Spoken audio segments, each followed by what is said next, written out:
in front of them? Yes? Yay.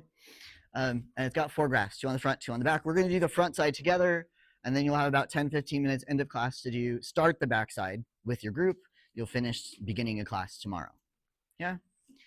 So we're reviewing graphing, and we've learned 3 basic shapes. We have a shape for sines and cosines. We have a shape for secants and cosecants. We have a shape for tangents and cotangents. And that's the first thing we should get in our head, is the properties of that parent shape before we touch a graph of a modified or shifted function. So the first function we're looking at is f of x equals 2 cos pi over 2x minus pi over 2 plus 1. And before I look at that graph, I want to know what the parent function cos x looks like. What shape does it have? What properties does it have? So I'm going to put about 90 seconds on the clock, and I want you to brainstorm as a group, what do we know about the graph of the parent function cos x? 90 seconds. After 90 seconds, I'm going to start calling on random people, so make sure that you have discussed and know what you're going to say, because I have a new torture device to use today.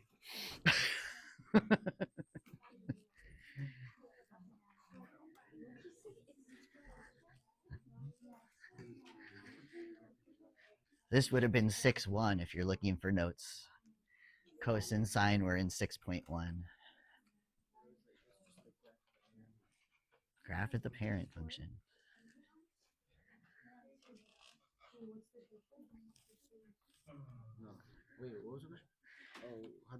What does the parent function cosine of x look like? It would have been your 6.1 notes.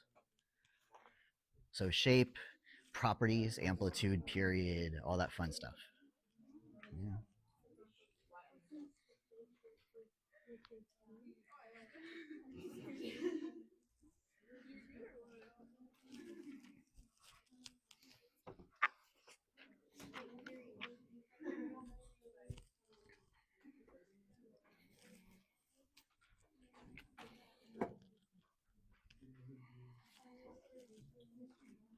Yes.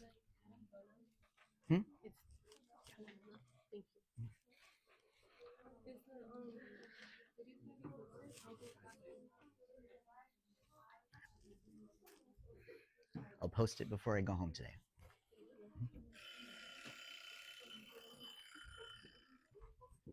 Okay. So let's maybe it's going to cooperate. Pull up my new torture device here. Is this my right class? This is my right class. She just left. That's not helpful. Liliana. You are the lucky winner, Liliana. What do you know about the graph of cosine x? Give me one fact. What do you know? It what? It doesn't start at the origin. So it's got a y-intercept that's not 0. I'll give you that. That is a correct fact about cosine.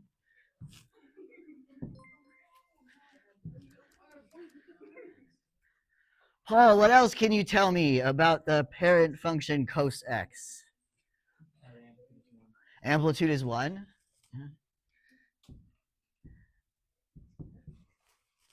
Very good. Y-intercept's not 0. Amplitude is 1.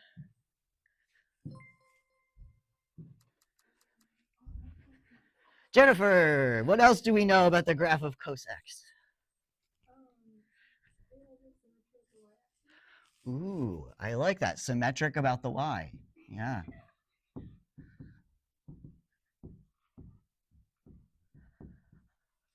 It's an even function. Very good.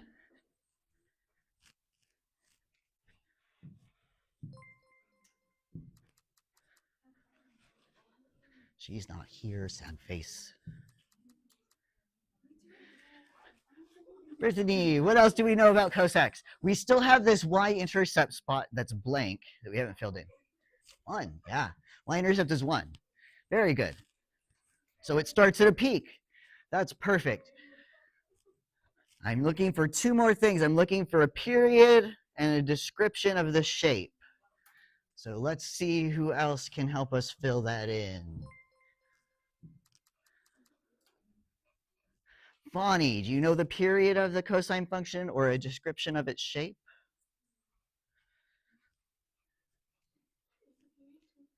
The period is 2 pi.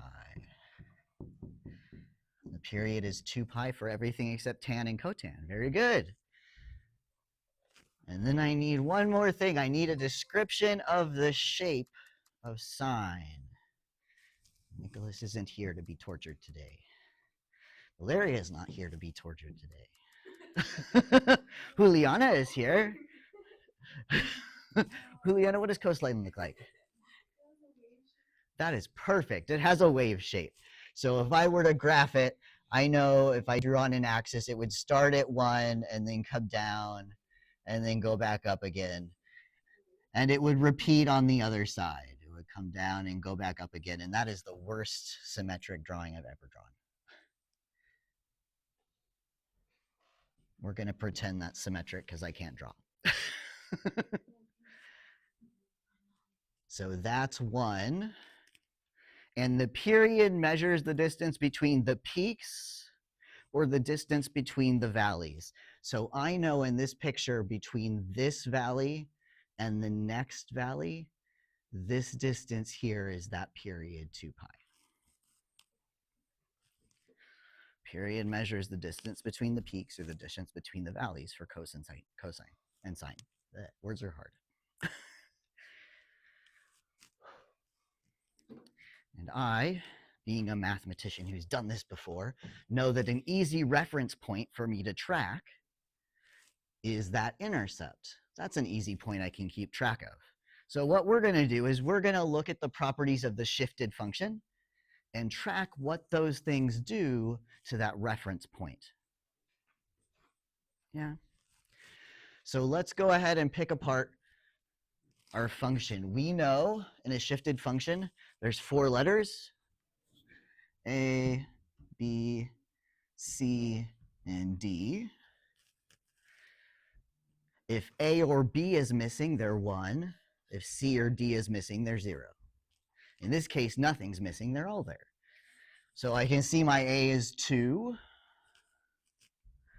And which of the 4 quantities down here does that correspond with? Amplitude. Very good, A for amplitude. Our peaks are 2 high instead of 1 high. I can see my B, erase that, write it up here, is pi over 2.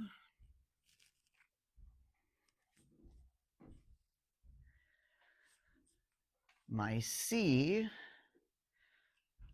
is behind a minus sign. Should I pull down a positive pi over 2 or a negative pi over 2? I heard a positive. I agree. So pi over 2, because this guy always changes sign. If my pen would work. Come on.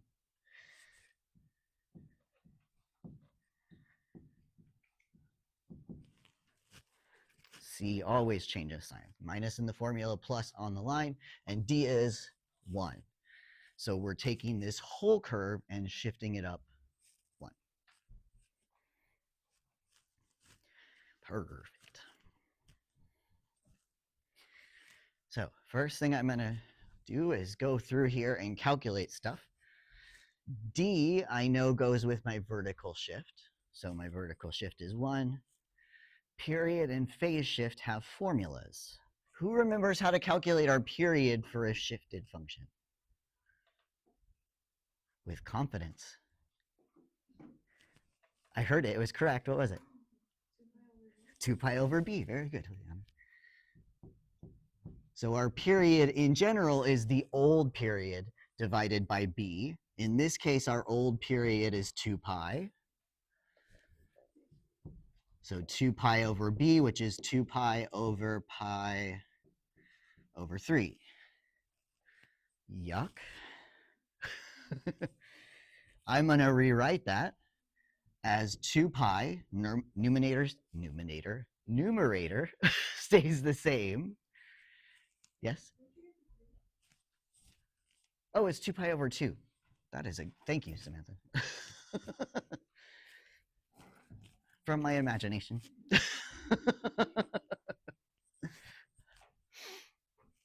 And I'm going to multiply it by the reciprocal of the denominator, which is 2 over pi.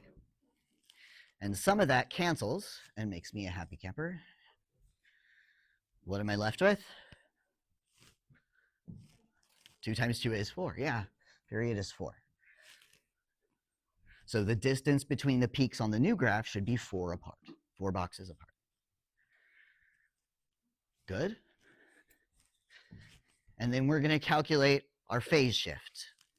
How do we calculate our phase shift? C over B, perfect. C is pi over 2, B is pi over 2. Anything divided by itself is 1. That makes me happy. Yay.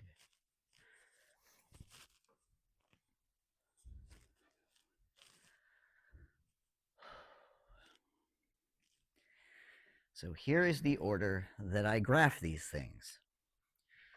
Once I have sorted out what my original function looks like and what the shift is doing, I start with my midline. I'm going to do this guy first.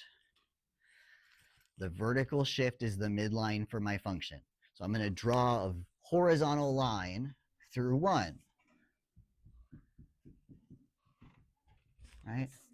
This gives me my midline. That's my new x-axis, right? I've taken the whole graph, shifted it up 1.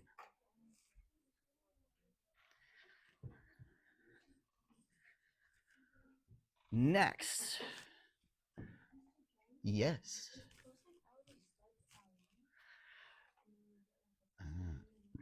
So we're taking the whole graph and shifting it up 1. The x-axis goes up 1. The curve goes, everything goes up 1. So that's going to shift up. So this red point, as we drew it here, is now sitting 1 above the midline instead of 1 above the x-axis. And that's the point we're going to transform. So that distance should stay the same. We just picked it and shifted it up.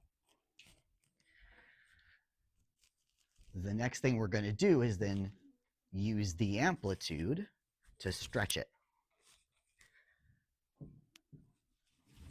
And the amplitude tells me that that point should not be 1 above the midline. It should be 2 above the midline. So I need to move this guy up 1.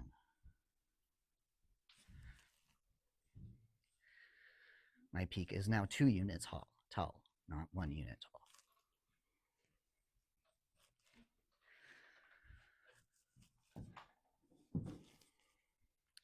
The next thing I'm going to do is I know this thing gets shifted sideways. My phase shift shifts things left to right. It's positive, so it's going to go right, and it's shifted by 1. My phase shift is going to take that point and move it here.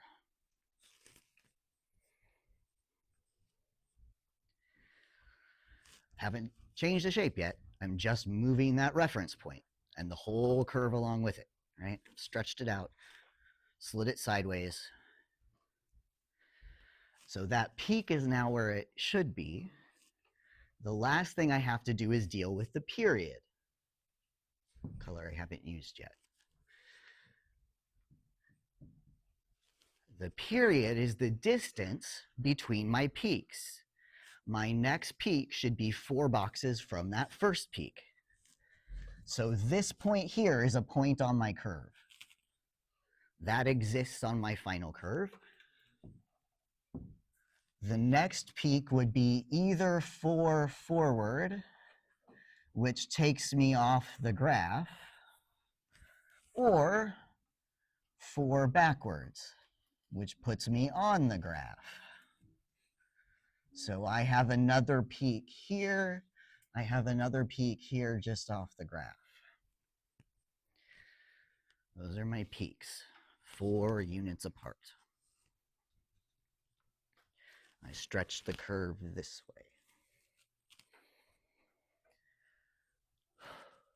So I know where the upper halves are. Now I need to plot the lower halves. And because sine curves are nice and pretty, I know that those valleys are halfway between the peaks. I have a peak sitting at x is -3. I have a peak sitting at x is 1. What is halfway between -3 and 1? -1. So my valley should be at x is -1. How far below the midline? 2. The amplitude is 2, 2 boxes down. Not from the x-axis, from the midline. The peaks should be 2 above, the valleys should be 2 below. Symmetric about the midline. That pattern will also repeat. So my next valley should also be 4 apart, or halfway between the next two, which would put it right here.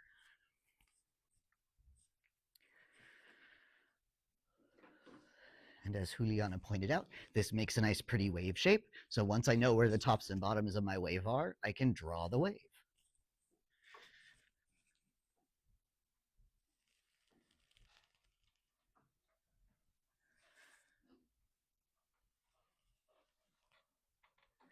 Oh, that was Mr. J. Try that again. You can draw better than that.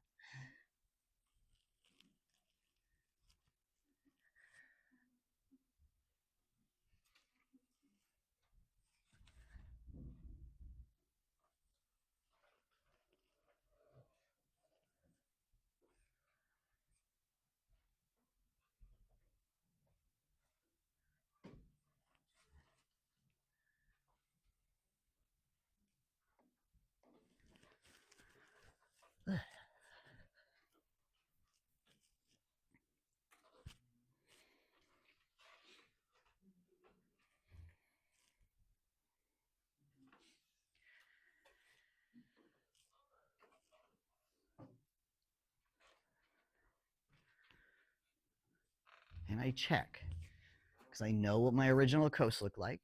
I know my amplitude says I stretched it vertically. I can see this guy's taller.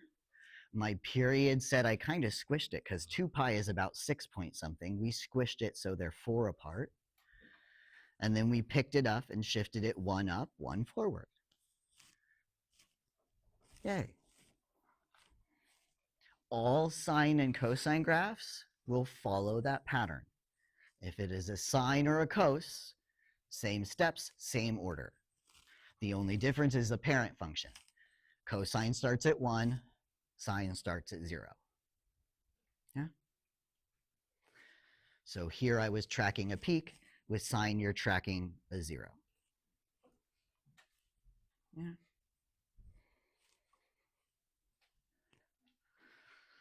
A little bit less scary than it was last week. A little bit. Maybe see some nodding vaguely. Yeah. We're going to get more practice. Yeah. Those aren't too bad after you've done a couple. The other 4 get a little scary because then we have asymptotes that we have to worry about. So the next example, we're going to do a cotangent. That one has asymptotes. We can see how asymptotes work. Before I move to the cotangent, questions about the cosine graph.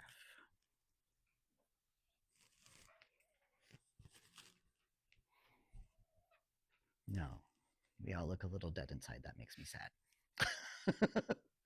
Okay, try a cotangent.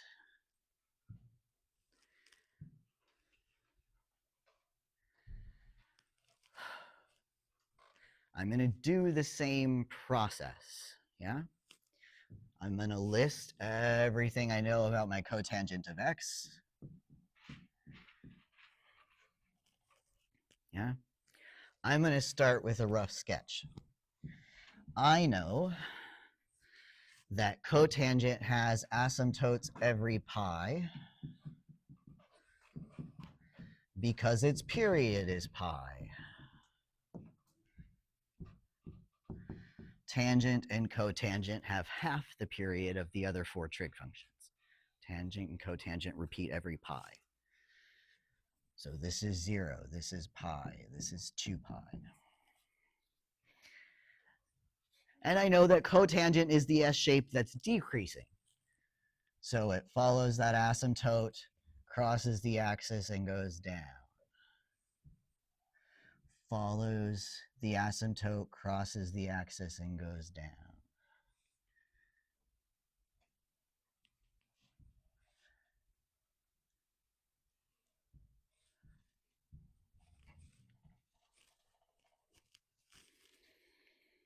All right. Tangent, we flip it upside down, we slide it sideways. Tangent has a 0 at the origin, and it's increasing, but it's the basic shape, same basic shape like sine and cosine. They are related. This guy, it's going to be harder to track the actual curve. I'm going to track those asymptotes because I know it's got an asymptote at 0 and asymptote at pi. If I know where those asymptotes are, I know that that 0 is halfway between. That first 0 for cotangent, the parent function, is at pi over 2, halfway between its first two asymptotes. So with the shifted graph, if I can figure out where the asymptotes are, I know that 0 is halfway between. Yeah? So we're going to track what happens to the asymptotes and what that does to that 0. That's our reference point for this graph. Yeah? Okay. So let's pick apart the shifted guy. Go back to my new torture device.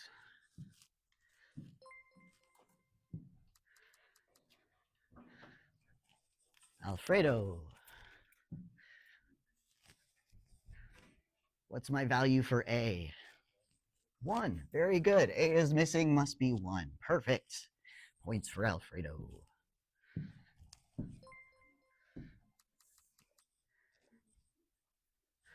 Sam, looking at that function, what is our value for B? Pi divided by 3. Now we know where that 3 in the last problem came from. I got ahead of myself. Very good. Next one. Daniel. Positive pi. Very good. C changes sign.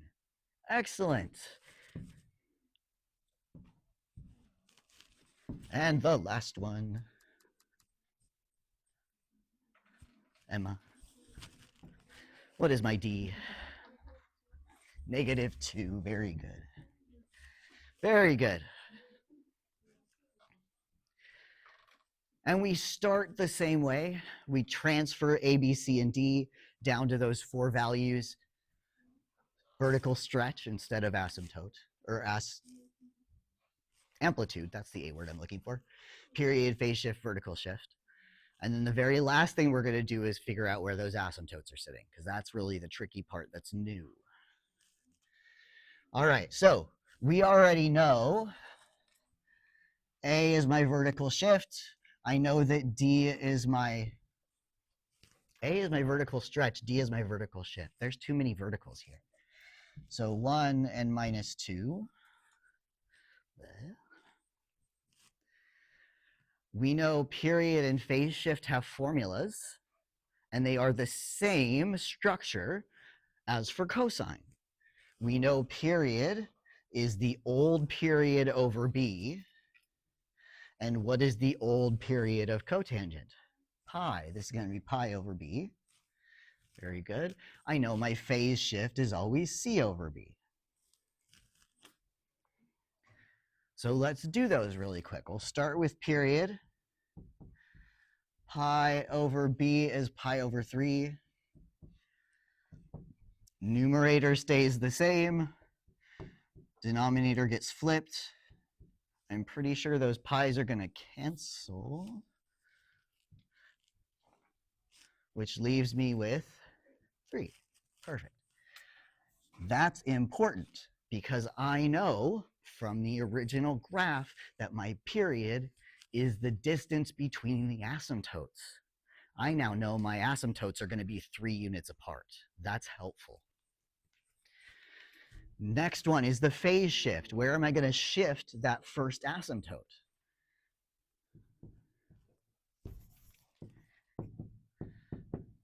So C is pi. B is pi over 3. I'm pretty sure we just saw that. We know that that's 3. My asymptotes are 3 boxes apart. I am taking that first asymptote and shifting it over 3, which takes the next one and shifts it over 3. I'm moving it by a whole period. Very good. The asymptotes. Slow down. You need a minute to catch up? Okay. Deep breath.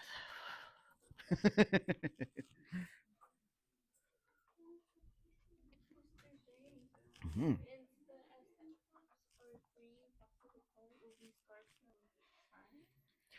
Ooh.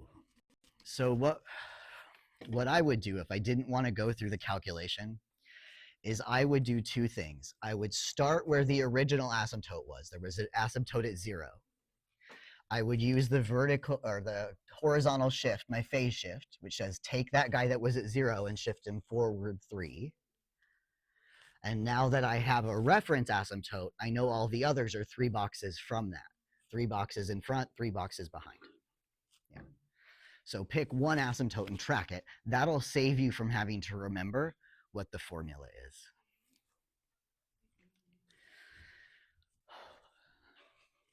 Okay, are we caught up writing? Yes, okay, perfect. So I'm going to do the asymptotes 2 ways. First, I'm going to do it the intuitive way that probably will be easier to graph. Then I'm going to do it the formula way, which is how I was taught. The intuitive way is I pick an asymptote to keep track of, just like I would a reference point. So I'm going to track the asymptote that was originally at 0. Yeah? And I know I'm taking my whole curve and I'm shifting it by 3. That's telling me 3 forward, which means I'm going to take that asymptote and I'm going to shift it 3 forward. So my first asymptote is going to be here.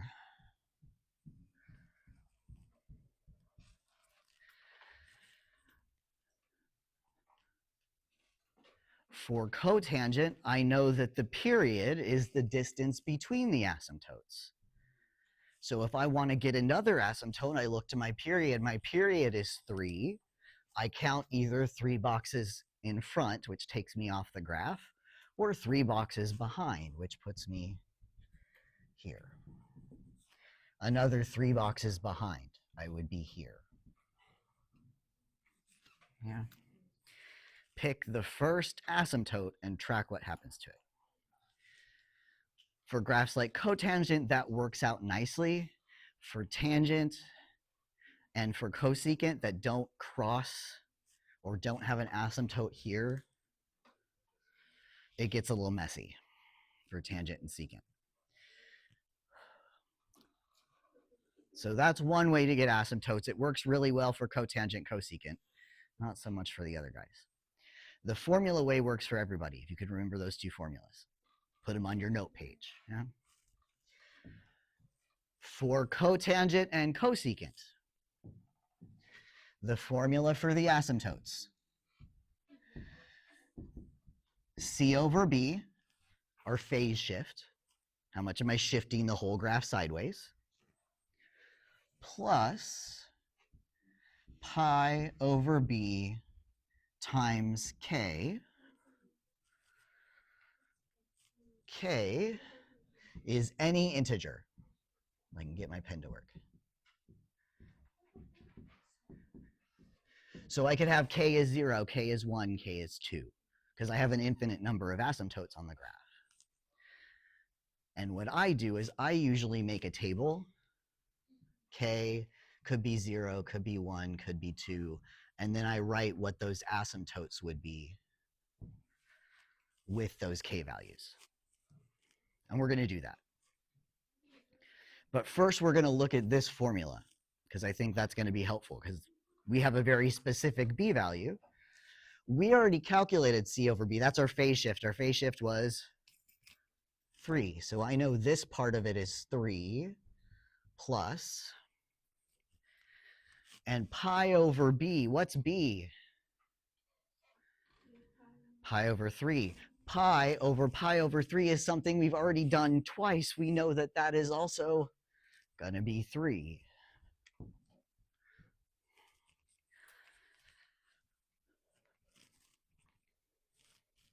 That's less scary than that formula originally made it look. It's 3 plus 3 times a number. So let's calculate a couple.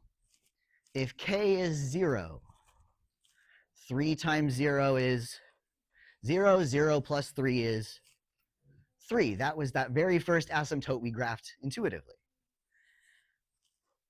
If k is 1, 3 times 1 is 3. 3 plus 3 is 6. My next asymptote would be 3 in front of 3, which is at 6. The one after that I can probably guess is going to be at 9. If k is minus 1, what is 3 times minus 1? Negative 3. What's 3 plus negative 3? 0, which is where we plotted our last asymptote. Yeah. If they're 3 apart going forward, they're also 3 apart going backwards. 0, negative 3, negative 6, negative 9. Good.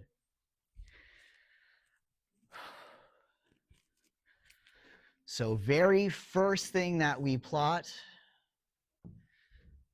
and I did it in blue, so I'm going to be consistent.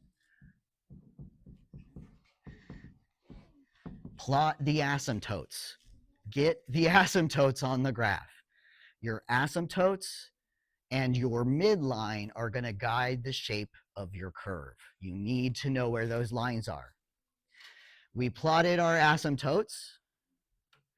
I need to plot my midline. I'm going to scoot back down a little bit. I'll zoom out when we're done. Where is my midline? Negative 2. Very good. Bonnie, we know our midline is where D is. So I'm going to do my midline next, my vertical shift, yeah? This is the second thing I'm going to plot. That's my midline. It sits right here. That's my new x-axis. That's where my zeros are going to sit. It's no longer crossing the x-axis in the middle. It's crossing the midline. Now we're going to start throwing some points on the graph. Yeah? Way back when we looked at the parent function, we noticed that the zeros were halfway between the asymptotes. So I need a point that's halfway between 0 and 3. What's halfway between 0 and 3? 1.5, 1.5. So on the midline, I know I have a 0 at x is 1.5. That is my first 0. And that's going to be the same pattern in every other section of graph between every other pair of asymptotes. Halfway between negative 3 and 0 is negative 1.5. Yeah. I should have a 0 there. Zeros are halfway between the asymptotes. Zeros are now on the midline instead of the axis. And the question is, how do I figure out what the rest of this curve looks like? And the answer for secant, cosecant, tangent, cotangent is I need to go back to my middle school graphing skills and make a t-chart. We don't have an amplitude anymore. There isn't a shortcut for this. The last step, once you've got your zeros plotted, is to make a t-chart. So bear with me. We're going to scoot over. We're going to make a t-chart, yeah? I'm going to pick some x values. I'm going to find the y values that go with them. And looking at my picture, I'm going to focus on the section between 0 and 3. That was my primary chunk, the first chunk I looked at. And easy x values on either side of that 0 are x equals 1 and x equals 2. So let's plug those into my t-chart. X is 1, x is 2. I want to know the y's that go with them. So we plug them into our formula. Our formula was cotangent pi over 3 times 1 is just pi over 3, yeah? Minus, and then what was my c? Pi over 3? Pi over pi? Was it pi or pi over 3 here, now that I've done that? B is pi over 3. C is pi. There we go. And D was minus 2. And those of you with your Chromebook out, if you're in GeoGebra or Desmos, you can type that exactly as we wrote it on the page. Cot, parentheses, pi over 3 minus pi, close parentheses, minus 2. And it will spit out a decimal. If you don't have your Chromebook, yeah, and you have to use your graphing calculator. Graphing calculators don't have a cotan button. So to transform that, we're going to use the definition for cotangent. Cotangent is what over what? Sine over cos or cos over sine? Cos over sine. That's why it's cotangent. It's got cosine on front. Very good. The minus 2 is not part of the cotangent. It hangs out in the back. The cotangent gets changed to cosine over sine. The inside should match the inside of the cotangent. Pi over 3 minus pi. Pi over 3 minus pi. Is that fun? No. Will you have your Chromebook open when you take your midterm? Yes. Use GeoGebra or Desmos.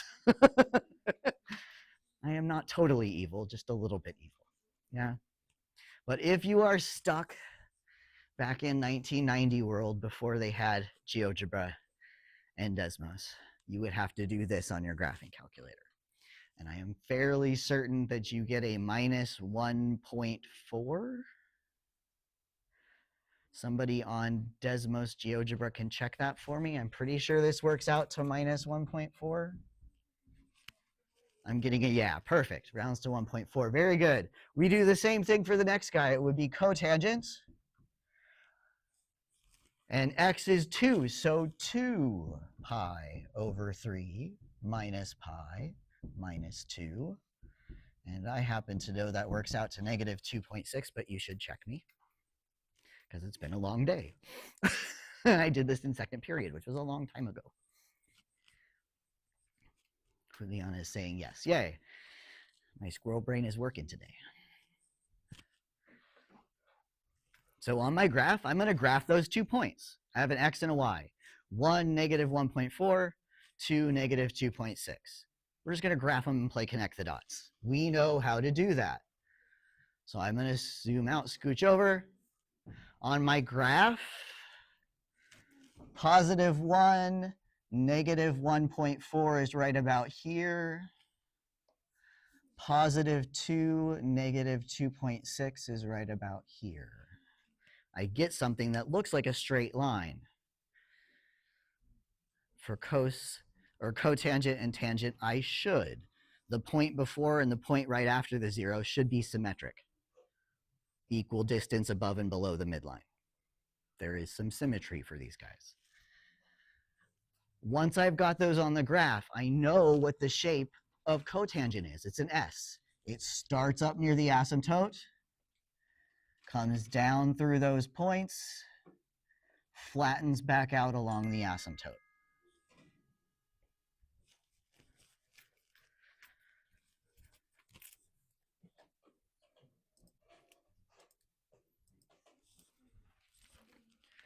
I should copy that to the other sections of the graph. Same height, same shape. Down along the asymptote, connects through the points, back out along the asymptote. Yes, Liv. Yeah.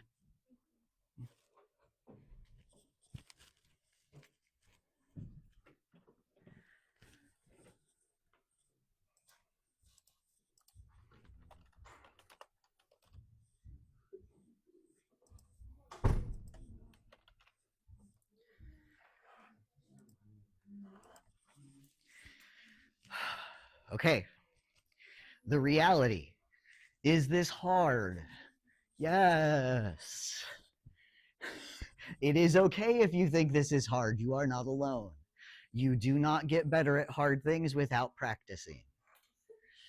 Yeah, that's how we learn to play sports. That's how we get better at instruments. That's how we get better at math. So you have 2 practice problems on the back side of that paper. We're going to have more practice together tomorrow during our block period. Yeah, work with your group. Do the same steps we were doing. Look at the parent function first. Look at the shift to the parent function. Get those guidelines on your graph, and then start finding points. Yeah? You guys can do this. Okay, you got the rest of the period to work. We'll finish tomorrow. You don't have to do this for homework. What do you have to do at home today? Your quiz. Yeah. If you don't have internet access at home, let me know before you leave so we can make an arrangement for you to take it that doesn't involve internet access. Yeah.